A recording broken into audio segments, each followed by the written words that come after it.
Everybody, Christy here from Vintage Books with the book report, our weekly catch up on what we're reading and what's new in the reading world. Also keeping track of our 2024 reading challenge and giving you all some ideas for what books you might want to read for the different categories.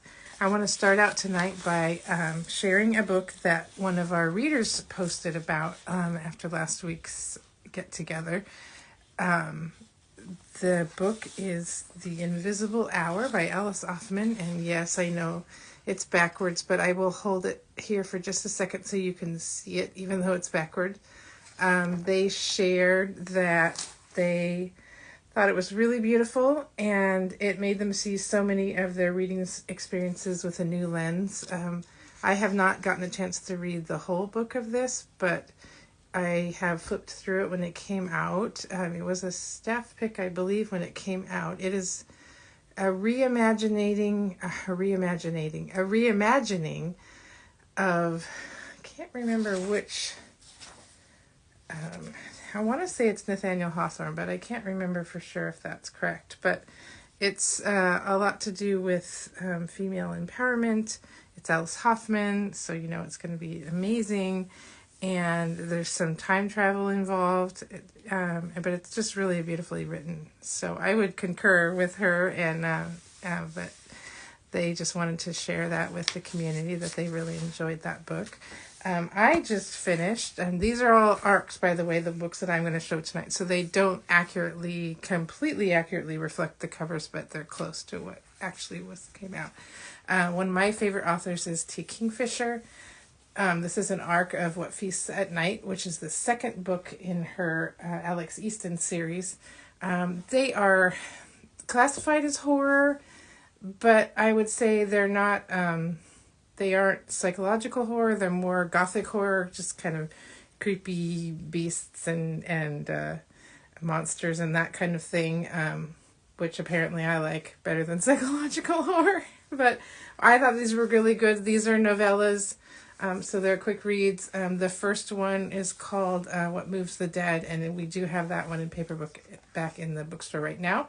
This one comes out on February 13th. So if you're at all interested in gothic horror, it takes place in a fictional Europe, which has some of the same countries but also some fictional places. Just really fun, just creepy and very atmospheric and lots of weather, rain and mist and all of that kind of thing. So she's just a super fun writer. She's very wry and witty, but she's also just super empathetic as well. Just really love her. She's honestly probably one of my favorite living writers at the moment. So I'll probably gush about her about future books too. But this one's really good. And like I said, the first one is available in the store, and this one's coming out in about 3 weeks. So I would recommend that. That's what I've been reading this last couple weeks. But the other thing that happened is, if you're not aware, the American Library Association, I'm sure you've heard of the Newbery, the Caldecott, but there are actually probably 20-ish kids book awards that get announced in late January. They got announced yesterday. If you go to the ALA's website, I believe it's ala.org, you can see the complete list. So many good books to read. If you are participating in our reading challenge this year, you will find so many great ways to fulfill the picture book, the middle grade, and the YA part of that challenge. But what was really exciting to us is, if you know, we've got a weekly author show coming up at 7:00 tonight. I'm going to be talking to Paula Charles. She's a local cozy mystery writer, but we've talked to all different kinds of writers and all different kinds of genres in the last couple of years that we've been doing it. And what was really exciting to me was that two of the people that we've had on the Vintage Books Live show were honored in the awards yesterday. So I thought tonight I would share those two books, because if you're doing the reading challenge, one of them will fit in the young adult reading category, and one of them will fit in the middle grade reading category, and they're just super great. So the young adult book is Where You See Yourself by Claire Forrest. again, I know it's backwards. Sorry about that. I'm filming on my phone. And this is the art copy. So the final version looks pretty close to the same, but obviously doesn't have this text up front. This book centers a disabled character who's in a wheelchair. They're a senior in high school, so they're getting ready to figure out what they're going to do with the rest of their lives. Obviously dealing with a world that isn't made for them and isn't particularly user-friendly, dealing with ableism, dealing with trying to figure out how to go to college. If you're in a wheelchair, how does that factor in? How does that change what you really want to do versus what you can do? So just a really, really good book. I'll show it one more time. It's called Where You See Yourself. It's a YA contemporary fiction. And if you want to go back and watch the interview with Claire, it is in our Vintage Books Live archive on our YouTube channel. The second book that, and this one won the Schneider Family Award. It was I didn't win the award, but it was an honoree. And that is an award that honors books that center the disability experience. The second one is a middle grade novel that we really loved called The Other Woods by Justine Burchella Winans. She was also a guest on Vintage Books Live, and you can watch that replay on our YouTube. This is a middle grade fantasy. It was a Stonewall honoree. Stonewall Award honors books that center the LGBTQ experience.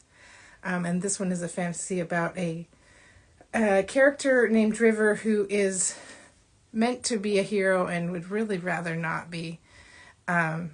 And so it talks about their experiences of their adventure trying to save the world when they would rather be at home and hanging out with friends. There is a whole lot of depth to this. It's fun, it's fantasy, but there's an awful lot of addressing things that are hard. But then there's also a monster under the bed named Charlie. So it's really great. Really enjoyed it. The writing's really wonderful. So would definitely recommend this for the middle grade category for the reading challenge. And like I said, we're going to be talking to Paula Charles, who's a cozy mystery author. Hello, cozy mystery author. At 7:00, we're going to be talking to her. And then we're really excited to have David D. Levine as a guest in the store this Saturday at 3:00. If you are a sci-fi fan, please plan to join us for that. He's going to talk a little bit about his latest book, which is called The Kuiper Belt Job. He was a guest on Vintage Books Live a couple weeks ago, so if you want to watch that and then come to the live event in the store, that's on our YouTube page. But he's really fun to talk to, so I'm really excited to have him in the store. We have his books available in the store, so you can have him sign for you if you'd like. So plan on doing that 3:00 this Saturday. The Cozy Mystery book clubs, the Cozy Mystery and Magical Mystery books. If you look at our Instagram, I'm blanking as to the exact names and titles of those, but if you look on our Instagram, we listed those. So if you're into cozy mysteries, be sure to come and listen to us talk to Paula tonight at 7:00 on our YouTube, but also we'd love to have you join the Cozy Mystery and Magical Mystery book clubs, which are the second Tuesday of the month at 4 and 4:30. And then one last thing for more Cozy Mystery stuff for Cozy Mystery fans, L.A. Alexander, who is definitely a Vintage Book community favorite, and Paula Charles, who we're also going to be talking to tonight, will be live in store at 1:00 on February the 3rd. And so we'd love to have you stop by for that. They'll be visiting and signing books, so that will be super fun for anybody who's a big Cozy Mystery fan. So that's everything that's happening, some books that we're reading. Thank you so much for watching. Again, as always, please tell us books that you're reading in the comments. Let us know what you think of them, and we'll share the ones that you love on this weekly show, I guess it is. And we will, we'll share your recommendations with the rest of the community. So thank you for joining us, and have a good night.